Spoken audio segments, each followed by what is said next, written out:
Hertz langsung dari Jalan Cendrawasih nomor 10 Padang Tekukur Kabupaten Alor. Dan pendengar dialog interaktif pagi kami hadirkan dengan topiknya yaitu pengawasan tahapan jelang 6 bulan menuju pemilu di tahun 2024 mendatang. Untuk itu pendengar di studio sudah hadir narasumber yang berkompeten di bidangnya yaitu Komisioner Bawaslu Kabupaten Alor, ada Pak Orias Langmau. Kita sapa dulu Pak Orias. Halo, apa kabar? Selamat pagi, kabar baik Iya, pagi ini. ini tentunya kelihatan cerah. Ini secara Siap, Kabupaten Alor ini. siap. Oke Pak Orias, ini program kerja apa di pagi ini? Persiapan untuk hari ini. Ini karena hari-hari yang terakhir ini sepertinya hari Jumat. Baik, pendengar RRI Stasiun Produksi Alor dan seluruh masyarakat Kabupaten Alor yang kami banggakan, kami hormati. Terima kasih untuk kesempatan yang diberikan kepada kami Bawaslu Kabupaten Alor untuk berbagi akan tugas dan tanggung jawab kami sebagai lembaga yang bertugas mengawasi pelaksanaan pemilu dan khususnya pengawasan pemilu di Kabupaten Alor. Dan ya seperti pertanyaan tadi, kalau pagi ini kami Bawaslu Alor sementara mengawasi pengajuan dokumen persyaratan bakal calon anggota DPRD Kabupaten Alor yang tentu sesuai dengan jadwal itu dilaksanakan tanggal 26 Juni sampai dengan 9 Juli atau hari Minggu ini, sehingga tentu sampai dengan hari Minggu kami akan lebih fokus pada pengawasan pengajuan perbaikan dokumen bakal calon DPR. Ya, ya kita langsung pada topiknya bagaimana bentuk pengawasan dari Bawaslu Kabupaten Alor terhadap tahapan yang telah dilakukan KPU termasuk yang tadi ada pengajuan dari tanggal 26 Juni dan berakhir nanti di hari Minggu ini tanggal 9 Juli. Baik, tentu yang pertama kami dari Bawaslu Alor sesuai dengan apa yang menjadi tugas tanggung jawab yang diamankan dalam peraturan perundang-undangan, yaitu mengawasi seluruh tahapan pelaksanaan pemilu dan juga melakukan pencegahan adanya dugaan pelanggaran pemilu. Dan tentu ada tugas yang berat juga, yaitu melakukan penanganan pelanggaran, dugaan pelanggaran terhadap proses pelaksanaan pemilu dan penyelesaian sengketa. Dan itu menjadi tugas utama dari Bawaslu yang sudah diamanatkan dalam peraturan perundang-undangan. Untuk Iya, itu pada kesempatan ini kami juga menyampaikan bahwa selain tahapan yang sementara dilakukan, tentu sesuai dengan amanat peraturan perundang-undangan bahwa 20 bulan sebelum hari H pelaksanaan pemilu tentu gong pemilu itu telah dibunyikan. Tepatnya tanggal 14 Juni 2022 telah di launching atau ditabuh gong untuk pelaksanaan pemilu dengan tahapan-tahapan yang tentu harus dilakukan oleh penyelenggara pemilu. Dan tentu pada kesempatan ini kami iya, juga menyampaikan bahwa dalam proses pelaksanaan pemilu itu dilakukan oleh penyelenggara pemilu yang terdiri atas Komisi Pemilihan Umum, Badan Pengawas Pemilihan Umum, dan Dewan Kehormatan Penyelenggara Pemilu atau DKPP. Jadi ketiga lembaga ini yang tentu diamanatkan untuk melakukan pelaksanaan pemilu, tentu pasti dengan berkolaborasi kerjasama dengan berbagai pihak Ya. untuk pelaksanaan pemilu sendiri. Dan pada kesempatan ini kami juga mau menyampaikan bahwa proses tahapan yang sudah dilakukan ada beberapa tahapan yang tentu menjadi pengawalan atau pengawasan melekat dari Bawaslu, yaitu pemutahiran data pemilih dan penyusunan daftar pemilih. Dan tentu proses ini telah dilakukan oleh KPU dan sudah diawasi langsung oleh Bawaslu dan berbagai stakeholder yang ada, sehingga puji Tuhan bahwa KPU Kabupaten Alor telah menetapkan daftar pemilih tetap untuk Kabupaten Alor itu sebanyak 155.834,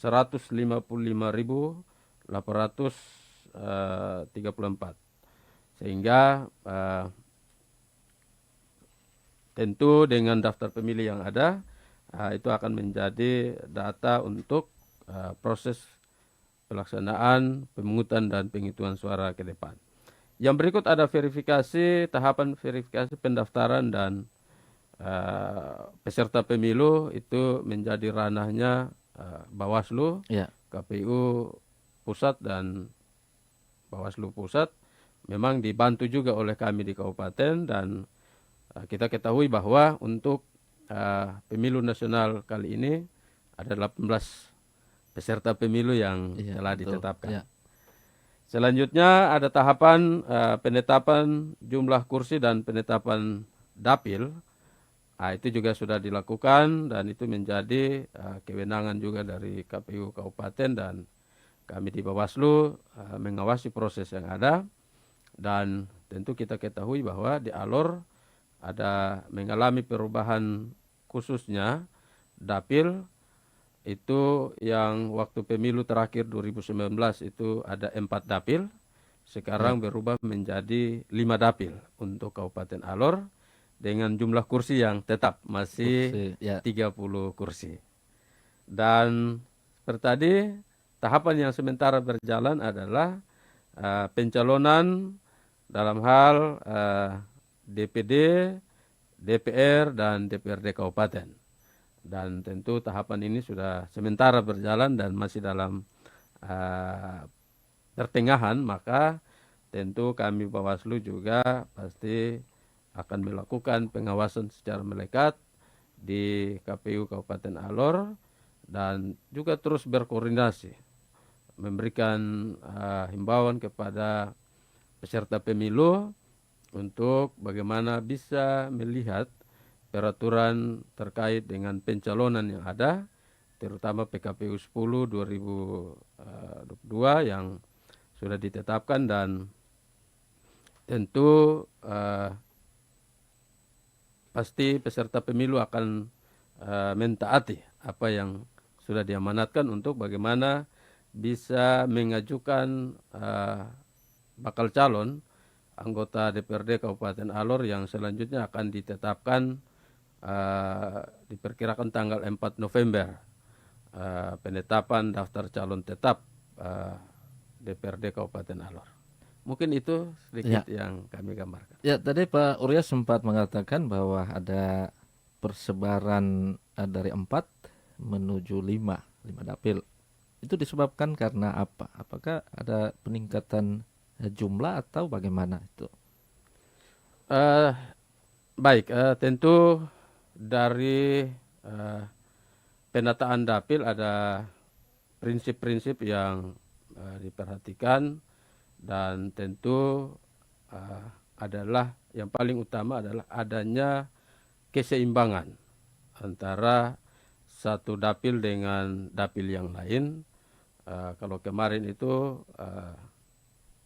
ada dapil yang 11 kursi, ada yang 9 kursi, tetapi ada yang 4 kursi. Iya. Maka di situ ada kesenjangan, artinya tidak ada keseimbangan, sehingga itu menjadi salah satu prinsip selain ada sekitar 9 atau 8 prinsip yang menjadi acuan dalam proses penataan dapil. Sehingga KPU Kabupaten Alor berproses dengan melakukan berbagai sosialisasi dan tentu banyak juga mendapat tanggapan dari masyarakat, dan pada akhirnya KPU Kabupaten Alor ya sesuai dengan masukan dan tanggapan yang ada sepakat untuk menetapkan Alor itu menjadi 5 dapil dengan sebaran yang hampir ada keseimbangan, karena di situ kalau kita lihat dapil 1 7 kursi, dapil 2, 3 dan 4 itu ada 6 kursi, dan dapil 5 ada 5 kursi, yang tentu ini ada sedikit keseimbangan. Iya, berarti dilihat dari keseimbangan dapilnya, kursinya. Iya, kursinya. Ya Pak Uryas, untuk dapat yang diplenokan, apakah memang ada catatan-catatan tersendiri dari pihak Bawaslu Kabupaten Alor? Ya, baik.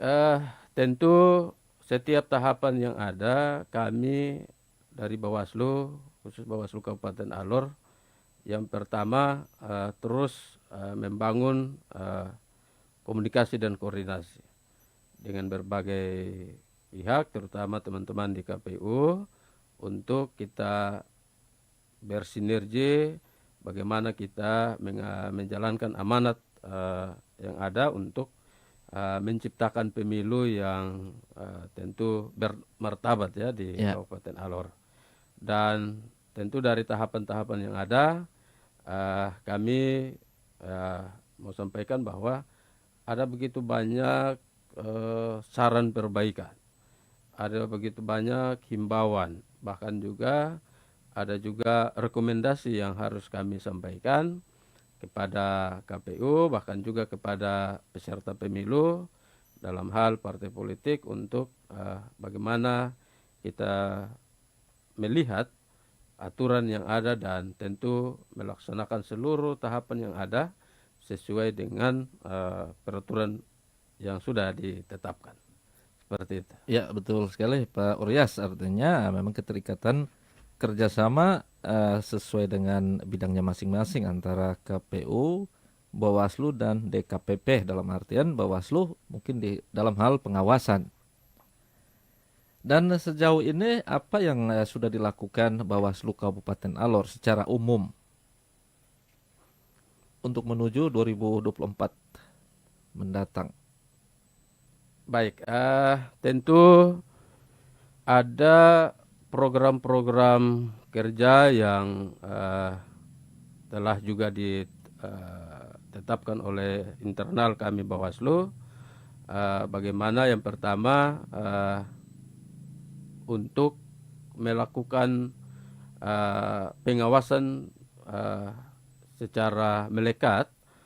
Tentu ketika kita melihat dari personil atau kelembagaan yang ada, tentu kami mengakui bahwa kami Bawaslu secara berjenjang sangat terbatas dengan personil. Iya.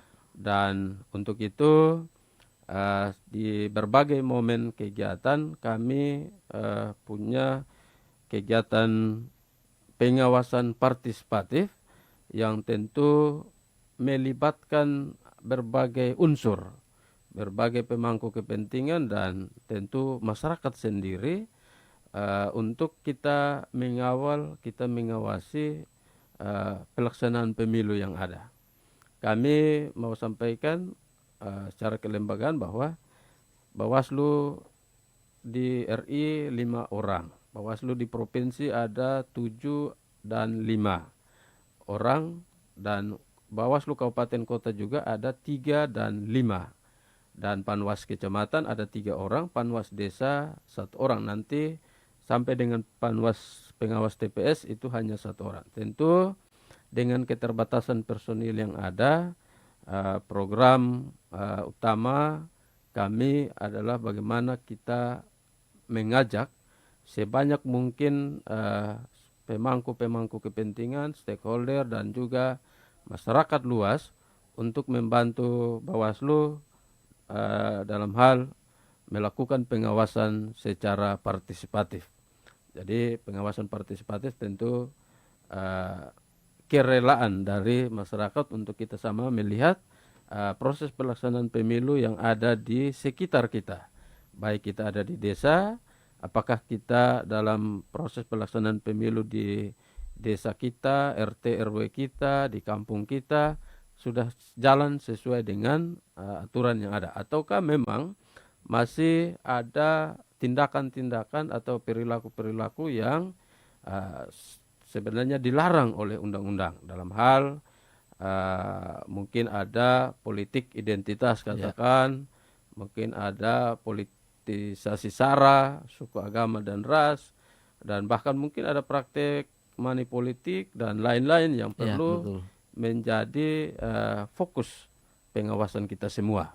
Sehingga paling tidak berbekal dari pengalaman-pengalaman pemilu sebelumnya bahwa di Alor itu adalah termasuk pelaksanaan pemilu yang tinggi kerawanan, maka ini juga menjadi harapan bagaimana kita mengawal bersama supaya tingkat kerawanan pemilu di Alor yang tinggi ini kita bisa minimalisir. Kita bagaimana menciptakan pemilu yang damai, pemilu yang tidak ada konflik kepentingan, pemilu yang tidak ada ujaran kebencian yang merajalela di masyarakat.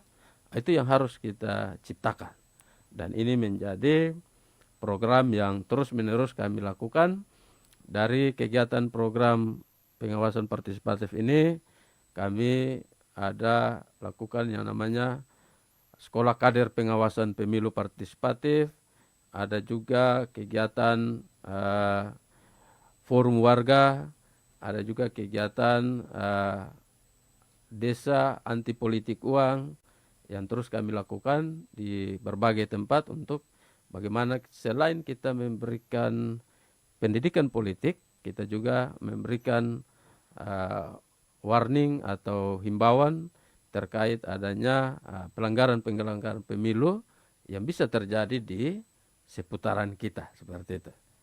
Ya betul sekali Pak Orias, ini karena tadi disebutkan bahwa kurangnya personel dan mungkin ada daerah-daerah tertentu yang disebut daerah rawan, sangat kerawanan, yang mungkin bisa bermain seperti politik identitas ataupun money politik, dan biasanya orang kan bermain istilahnya H-2 hari H, apalagi politik seperti nanti legislatif.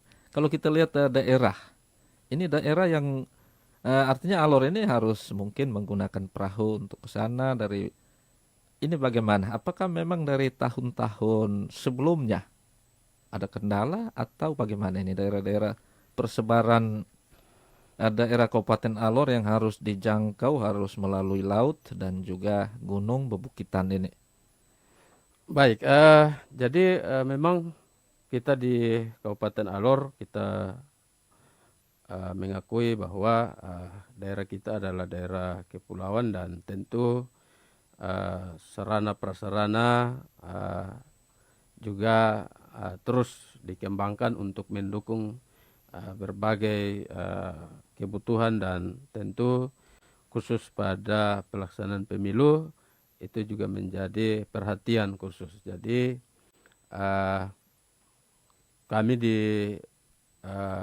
kelembagaan pengawas pemilu tentu yang pertama bahwa personil kami sekarang ini sudah ada sampai di tingkat desa, dan tentu kegiatan internal yang kami lakukan adalah kami melakukan berbagai kegiatan penguatan kapasitas. Penguatan kapasitas untuk terus menguatkan teman-teman, paling tidak memahami seluruh peraturan perundang-undangan yang ada, dan terus bekerja sama dengan berbagai stakeholder yang ada di lingkungan atau di tingkatan masing-masing. Jadi macam di kecamatan kami tetap meminta teman-teman di kecamatan untuk terus membangun komunikasi koordinasi dengan berbagai pihak yang ada di kecamatan, Bapak Camat dan tentu dengan yang lain-lain. Terus di desa pun seperti itu. Sehingga paling tidak kita dengan berbagai kendala, kondisi kita yang ada, paling tidak kita melihat bersama proses pelaksanaan pemilu yang ada, kita meminimalisir.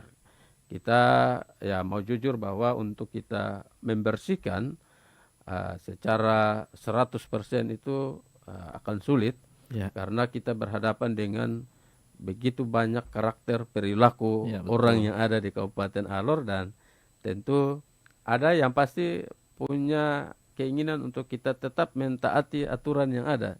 Tetapi pasti juga ada oknum-oknum tertentu yang punya kepentingan-kepentingan untuk bisa mencederai demokrasi yang ada dengan melakukan berbagai hal atau tindakan-tindakan yang tentu bertentangan dengan aturan-aturan yang ada, akhirnya mencederai nilai demokrasi yang ada begitu. Itu yang menjadi pekerjaan kita semua, bagaimana kita merangkul semua kepentingan masyarakat yang ada, dan kita harus melawan tindakan-tindakan yang mencederai nilai-nilai demokrasi itu. Ya, betul sekali. Ya, tadi sudah dikatakan Pak Orias, ya ini kita tidak mungkin akan menjadi 100% dan oknum-oknum ini. Apalagi ini kita berbicara nanti di tahapan calon legislatif. Karena legislatif ini kebanyakan sistemnya kekeluargaan. Ini sudah pasti, dan ini pasti bakalan lebih ramai dari seperti pemilihan kepala daerah provinsi, pusat. Tapi legislatif ini biasanya ramai sekali. Ini kan masih kentara namanya sistem kekeluargaan. Ini pasti pengawasannya mungkin lebih diperketat lagi. Ini bagaimana pendapat Pak Orias, entah untuk 2024 ini atau mungkin pengalaman sebelumnya? Ya, baik.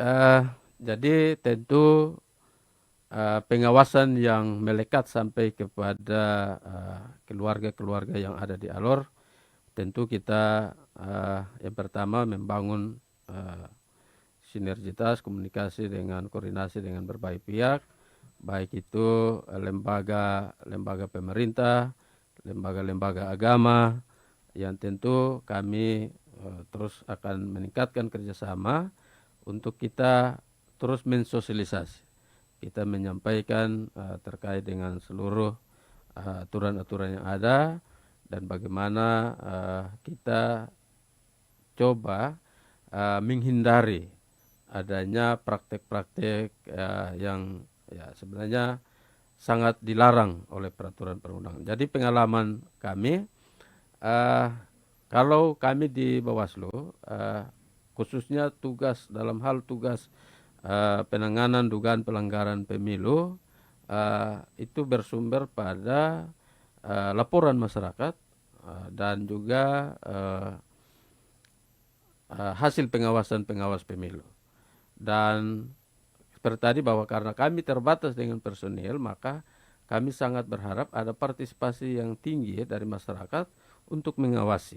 Setelah mengawasi proses yang ada, ketika ditemukan adanya dugaan-dugaan pelanggaran pemilu, kami sangat berharap masyarakat itu aktif dan partisipasinya aktif untuk melaporkan adanya dugaan pelanggaran pemilu.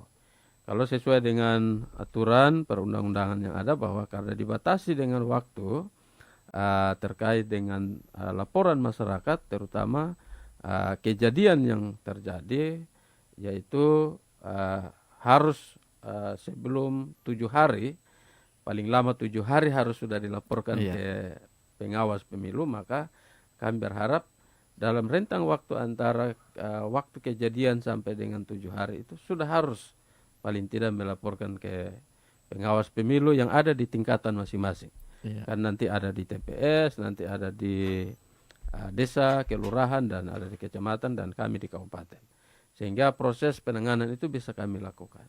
Jadi memang dari pengalaman yang ada begitu banyak juga dugaan pelanggaran pemilu yang kami tindak lanjut, bahkan kami merekomendasi untuk diberikan sanksi dan lain-lain, itu sudah kami lakukan.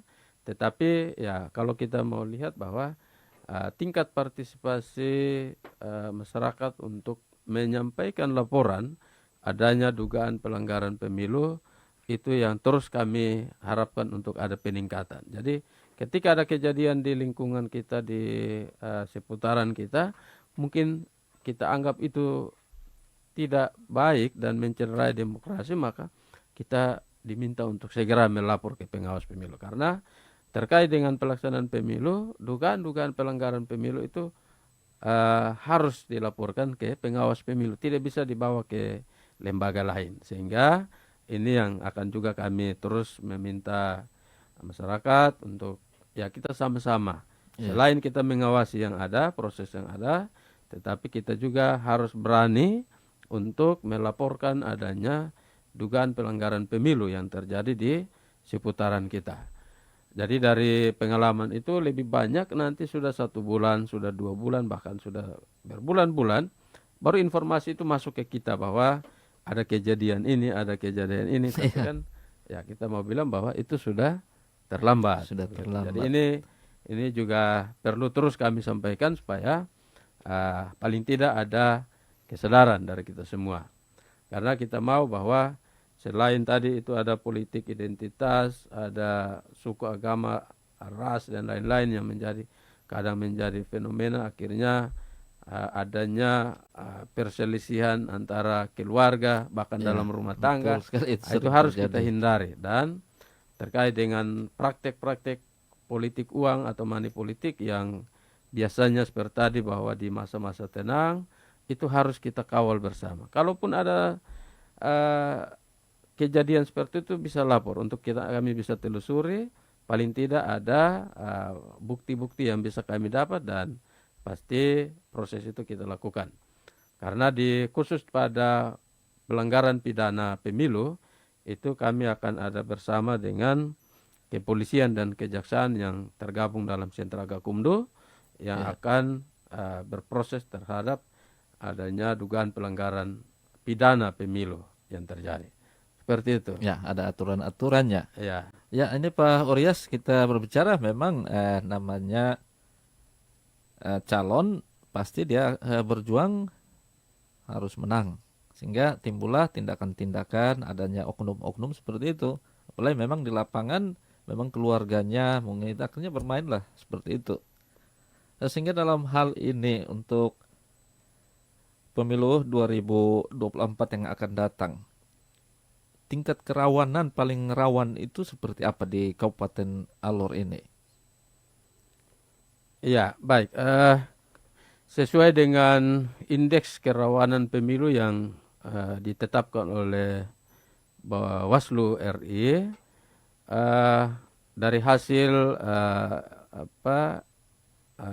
data inventarisir data yang disampaikan ke RI dan Bawaslu RI, dan di situ ditetapkan indeks kerawanan yang ada di pemilu 2024, dan ternyata kita melihat bahwa Kabupaten Alor itu menduduki peringkat 73 di 514 kabupaten kota, dan termasuk kategori rawan tinggi karena kerawanan tinggi. Dan tentu seperti tadi bahwa ternyata di Alor itu masih tinggi adanya politik identitas seperti tadi, ujaran kebencian, rasisme, dan adanya lebih pada kesukuan, agama, dan ras itu masih ya mendominan lah seperti itu. Sehingga ini yang perlu kita buka, bahwa pemilu ini sebenarnya diberikan ruang kebebasan, kedaulatan penuh kepada setiap kita untuk menggunakan hak pilih. Kita tidak bisa dipengaruhi dengan iming-imingan atau dengan kita disampaikan dengan bahwa ini orang yang baik, orang ini tidak baik dan sebagainya. Itu yang harus kita melihat dari situ, sehingga paling tidak bahwa siapapun yang nanti ditetapkan sebagai calon, baik itu calon DPR, DPRD dan DPD, semua itu adalah warga negara Indonesia yang punya kesempatan untuk dipilih oleh masyarakat. Silakan kita menggunakan hak pilih. Dan tentu pasti semua yang menjadi bakal calon yang ada, bahkan nanti sebagai calon, itu adalah orang-orang yang berkompeten. Sehingga paling tidak siapapun dia yang nanti terpilih oleh masyarakat, tentu kita harus menghargai dan kita menghindari seperti itu, bahwa adanya ujaran kebencian, politisasi sara dan lain-lain yang itu menjadi salah satu tingkat kerawanan tertinggi di Alor, berbekal dari pengalaman pemilu-pemilu sebelumnya. Bahkan kita di Alor itu kan pernah sampai adanya ada tindakan-tindakan anarkis, bahkan ada perkelahian dan lain-lain antara pendukung A, pendukung B, dan ya itu yang harus kita lihat dari kacamata itu. Dan kita mau jujur bahwa betul kita di Alor ini untuk kerawanan pemilu itu termasuk kategori tinggi dalam hal seperti itu. Ya, ini kita harapkan semoga 2024 jangan terjadi lagi. Walaupun terjadi, tapi mungkin menurun, angka kerawanannya menurun. Siap. Ya, ini Pak Urias, bagaimana dengan sistem pengawasan terhadap seperti keterlibatan ASN dan pihak-pihak yang lainnya, mungkin dari segi aturan dan sanksi apa yang dikenakan kalau seperti itu? Baik, terima kasih bahwa sesuai dengan tugas Bawaslu yang ada di peraturan perundang-undangan khusus di Bawaslu Kabupaten Kota di pasal 101 Undang-Undang 7, tentu salah satu tugas adalah mengawasi netralitas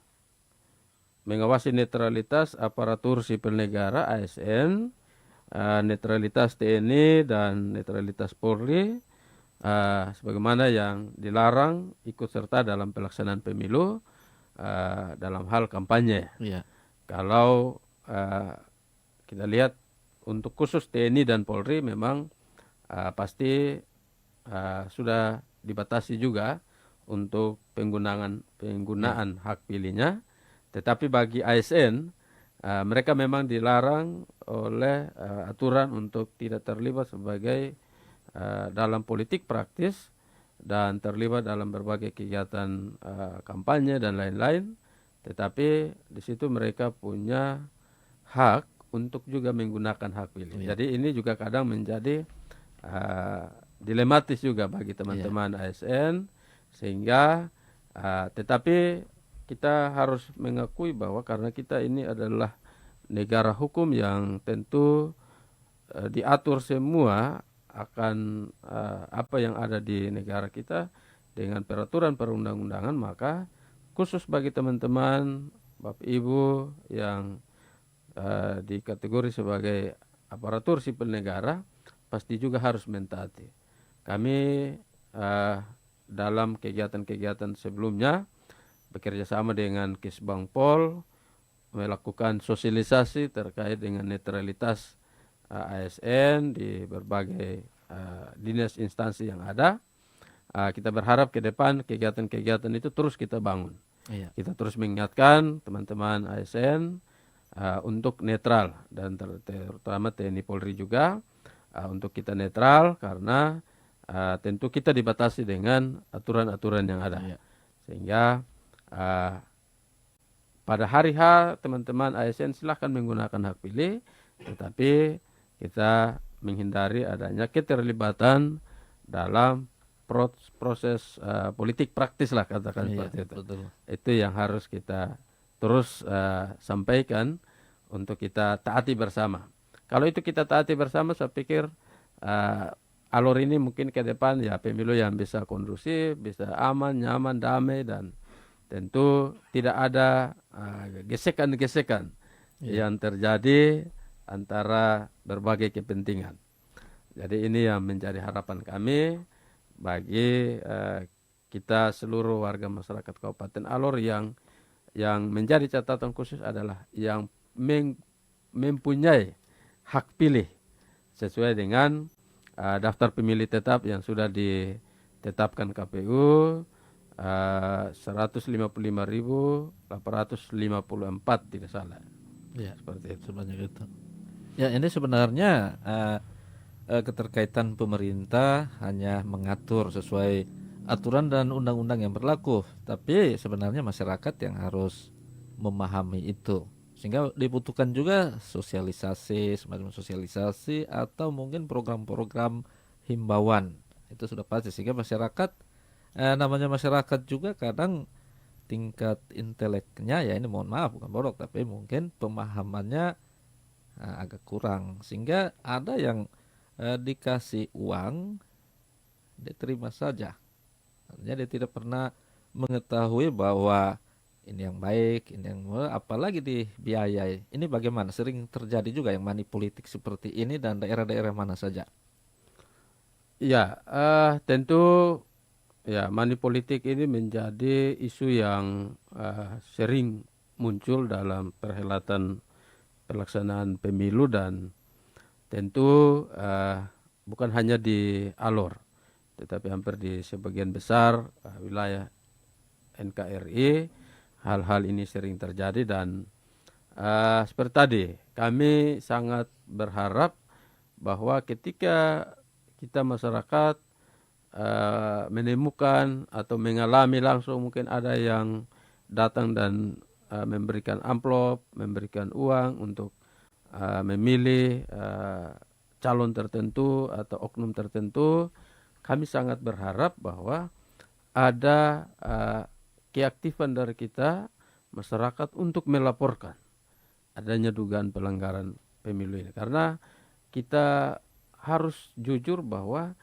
kita berharap demokrasi yang tumbuh di Kabupaten Alor itu betul-betul tumbuh dengan suatu demokrasi yang dinamis katakan. Tidak ada berbagai persoalan dan tentu seperti tadi ada tindakan-tindakan mencerai nilai-nilai demokrasi yang ada, terutama money politik yang ada. Dan kami dalam pengalaman kami sebelumnya biasa ada yang melaporkan dan kami tindak lanjut, tetapi itu peran aktif dari baik itu penemu atau baik itu pelapor atau saksi dan lain-lain itu kadang tidak transparan memberikan informasi itu, sehingga itu juga satu kesulitan bagi kami. Tetapi dengan adanya perkembangan teknologi yang ada sekarang, tentu kita akan termasuk juga RRI stasiun produksi Alor, kita akan sama-sama bekerja sama bermitra untuk menyuarakan Ya, siap. bagaimana untuk kita menghindari adanya praktek-praktek politik uang terutama ya yang terjadi di lingkungan masyarakat. Banyak catatan bahwa ada oknum tertentu yang datang dan memberikan nilai uang 50.000, 60.000, 100.000 yang tentu sebenarnya sangat dilihat dari nilainya sangat tidak berarti bagi sebenarnya itu. perjalanan demokrasi yang ada. Artinya bahwa kita salah memilih pemimpin dengan perilaku-perilaku orang seperti itu. Ya itu yang harus kita hindari. Menjadi perhatian masyarakat penting sekali untuk masyarakat Alor. Ya Pak Orias, ini kita berbicara bahwa ini belum adanya mungkin aturan untuk masa kampanye. Tapi jangan sampai sudah ada seperti pemasangan foto-foto, spanduk para bakal calon ini. Apakah memang ada aturan-aturan sebenarnya dari pihak-pihak terkait seperti Bawaslu? Ini bagaimana tanggapan Pak Orias? Baik, tentu yang pertama bahwa eh, terkait dengan pelaksanaan kampanye sesuai dengan tahapan yang ada di PKPU 3 tahun 2022 tentang jadwal dan tahapan. Pelaksanaan kampanye sendiri itu akan dilaksanakan tanggal 27 November 27 November sampai dengan tanggal 10 Februari. Ya. Februari 2024 dan dari jangka waktu yang ada tentu partai politik atau peserta pemilu dan juga seluruh calon-calon yang akan ditetapkan nanti itu sudah akan melakukan kampanye sesuai dengan jadwal dan waktu yang nanti ditetapkan baik oleh KPU dan juga oleh peserta pemilu. Tentu dalam masa sekarang karena belum pada masa kampanye dan belum ada sampai dengan bahkan sampai penetapan daftar calon tetap calon anggota DPRD juga belum, maka sekarang itu ada larangan untuk tidak melakukan kampanye di luar jadwal. Jadi tentu yang pertama bahwa kalau kita ikut dia punya aturan dalam Undang-Undang 7 pasal 276 tentu kampanye itu dilaksanakan setelah penetapan calon daftar calon tetap yang tidak salah 27 atau 28 November sampai dengan 10 Februari tadi. Terus ada dalam peraturan KPU nomor 33 tahun 2018 perubahan atas PKPU 23 tahun 2018 tentu kampanye yang dimaksud adalah kampanye untuk menyampaikan visi misi sebenarnya seperti itu ya. Nanti visi misi, citra diri dan lain-lain untuk mempengaruhi masyarakat untuk memilih partai atau anggota DPR, DPD yang ada di pemilu 2024. Tapi ketika belum sampai dengan tahapan yang ada, maka hal-hal itu sementara dilarang atau menahan diri lah seperti itu. Kami mau sampaikan bahwa khusus di Bawaslu Alor kami langkah yang sudah kami lakukan adalah melakukan himbauan kepada partai politik peserta pemilu 2024 untuk tidak melakukan kampanye di luar jadwal yang telah nanti ditetapkan atau kampanye di luar jadwal. Setelah itu pada tanggal 14 Maret 2023 kemarin kami mengundang seluruh peserta pemilu dan juga pemangku kepentingan lain, KPU, kepolisian, Kesbangpol dan juga dari pihak Pol PP sehingga kami sepakat bersama bahwa kita di Alor aturannya seperti ini dan itu harus kita taati bersama. Bahwa karena ini belum ada waktu kampanye maka kita sementara menahan diri. Sehingga waktu itu karena sudah ada banyak penyebaran APK dan lain-lain yang ada, kami sepakat memberikan waktu 1 minggu dan sampai dengan 2 minggu dan atas kesepakatan bersama kami koordinasi dengan Pol PP, akhirnya kami minta Pol PP untuk melakukan pembersihan.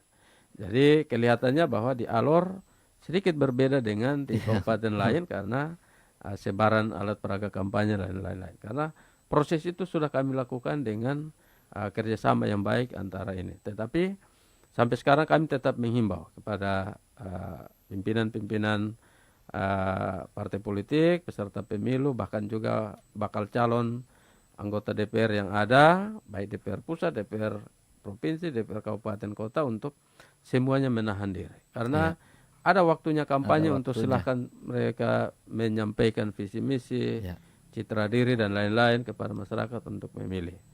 Jadi puji Tuhan bahwa kondisi situasi yang ada kita harus pertahankan, dan justru ini punya satu nilai tambah bagi kita di Alor untuk kita berharap bahwa bukan kita membatasi, tetapi karena regulasi aturannya sudah ada, maka kita mentaati aturan yang ada. Dan pasti kita, karena sekarang ini pimpinan partai politik dan bakal calon lebih fokus pada bagaimana mengurus berkas dokumen persyaratan calon DPR yang harus mereka penuhi, maka itu yang diprioritaskan, diutamakan begitu, daripada melakukan kampanye kiri kanan dan terakhir ya kurang baik lah seperti itu. Artinya untuk masuk sebenarnya harus dia punya administrasi segala sudah ini, tapi lebih bagus ya menanti, bersabar dulu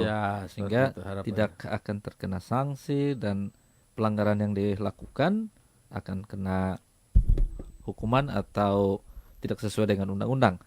Ya, ini Pak Uryas yang terakhir, ini closing statement penutup, bagaimana harapan himbauan dari pihak Bawaslu Kabupaten Alor dan keinginan Pak Uryas sendiri untuk pemilu 2024 yang tinggal beberapa bulan lagi, tepatnya di tahun 2024, biar Alor masyarakatnya bisa paham, bisa mengerti, harus selalu bekerja sama dengan pihak-pihak terkait untuk membangun Alor ini dan bisa mendapatkan pemimpin yang bisa bekerja secara aktif dan serius untuk membangun daerah yang dicintai ini. Bagaimana himbauan dari Pak Uryas? Baik, terima kasih. Untuk himbauan yang pertama bahwa kita berharap bahwa demokrasi yang tumbuh di bumi Alor Nusa Kenari yang kita cintai ini harus tumbuh secara baik, secara demokratis, dan tentu menciptakan pemilu yang damai dan bermartabat bermartabat di Kabupaten Alor. Tentu seperti tadi bahwa dukungan, peran aktif, kerjasama dari berbagai pemangku kepentingan dan terutama masyarakat Kabupaten Alor untuk bagaimana mengawal bersama proses pelaksanaan pemilu yang ada itu menjadi harapan paling utama. Kami pengawas pemilu tidak bisa bekerja sendiri. Kami sangat membutuhkan peran aktif dari seluruh elemen masyarakat yang ada untuk kita menciptakan pemilu yang damai dan bermartabat. Kita ketahui bahwa kedaulatan penuh ada di tangan rakyat untuk memilih pemimpin, maka kedaulatan itu yang harus kita jaga. Jangan sampai kita punya kedaulatan penuh tetapi kita dicederai dengan praktek-praktek yang tidak bermartabat, yang tentu ini yang harus kita hindari. Kami juga mengajak peran aktif masyarakat untuk kita mengawasi bersama secara partisipatif, dan kami juga mengharapkan peran aktif masyarakat untuk melaporkan adanya dugaan-dugaan pelanggaran pemilu yang terjadi di sekitar kita, untuk segera melaporkan ke pengawas pemilu terdekat supaya bisa dilakukan proses penanganan pelanggaran, sehingga paling tidak itu menjadi pembelajaran bagi kita bahwa ternyata ketika ada praktek-praktek yang mencederai demokrasi, ada sanksi-sanksi yang bisa dikenakan. Jadi kita mau lihat bahwa ada begitu banyak sanksi pidana yang sudah diatur dalam peraturan perundang-undangan, terutama Undang-Undang 7 2017 tentang pelaksanaan pemilu itu sendiri. Jadi kita berharap jangan sampai kita menyesal di kemudian hari, karena kita sadar bahwa kita telah salah melangkah dalam proses pelaksanaan pemilu ini. Ini yang menjadi harapan, dan terima kasih untuk RRI Stasiun Produksi Alor yang sudah meminta kami Bawaslu. Ke depan pasti kita punya program-program kerjasama. RRI selalu ada. Kita akan berkolaborasi, kerjasama, kita tingkatkan untuk terus menyuarakan berbagai hal terkait dengan tugas tanggung jawab kami Bawaslu maupun pelaksanaan pemilu itu sendiri di Kabupaten Alor yang harus kita sebarkan sampai ke pelosok-pelosok. Itu harapan kami. Ya, semoga Kabupaten Alor jangan jadi kerawanan di peringkat 70-an lagi. Iya, Ini kita siap. berharap dan masyarakat juga bisa mendapatkan pemimpin yang berkualitas. Artinya campur tangan masyarakat sangat dibutuhkan oleh pihak-pihak terkait sehingga sesuai aturan yang berlaku sudah pasti. Ya, terima kasih Ya, terima kasih. Pak Uryas Langmau yang sudah hadir di studio RRI Stasiun Produksi Alor. Sekali lagi kami ucapkan terima kasih untuk Pak Uryas dan selamat pagi. Jangan bosan-bosan untuk ke RRI Stasiun Produksi Alor. Baik, terima kasih. Salam hormat. Shalom. Assalamualaikum warahmatullahi wabarakatuh. Salve. Salam sejahtera untuk kita semua. Ya, sampai jumpa. Siap. Alor pagi ini. Alor pagi ini. Alor pagi.